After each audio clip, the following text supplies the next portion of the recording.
హైదరాబాద్లో సంచలనం రేపిన సంధ్యా థియేటర్ తొక్కిసలాట ఘటన కేసులో పోలీసులు దాఖలు చేసిన ఛార్జ్షీట్ను నాంపల్లి కోర్టు మరోసారి రిటర్న్ చేస్తుంది. ఇదే కేసులో ఇప్పటికీ 2 సార్లు ఛార్జ్షీట్ను తిరస్కరించిన కోర్టు తాజాగా సమర్పించిన ఛార్జ్షీట్లో కూడా పలు లోపాలు ఉన్నట్లుగా గుర్తించింది.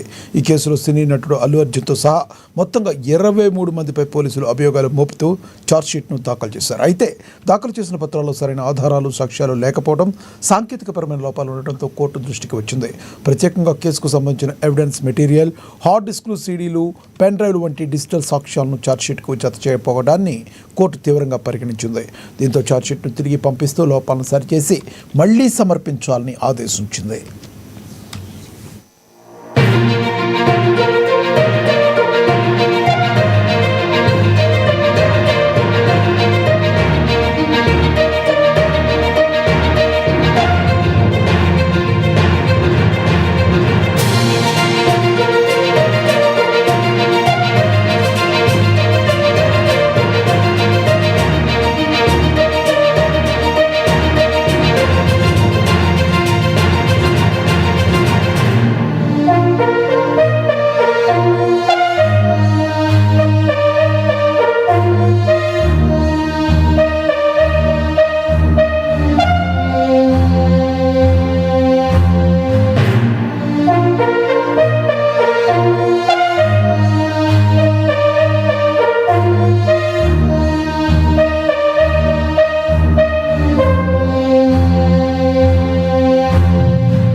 ఎల్బీ నగర్లోని ఆర్కేపురం చట్నీస్ హోటల్లో పేలుడు సంభవించింది.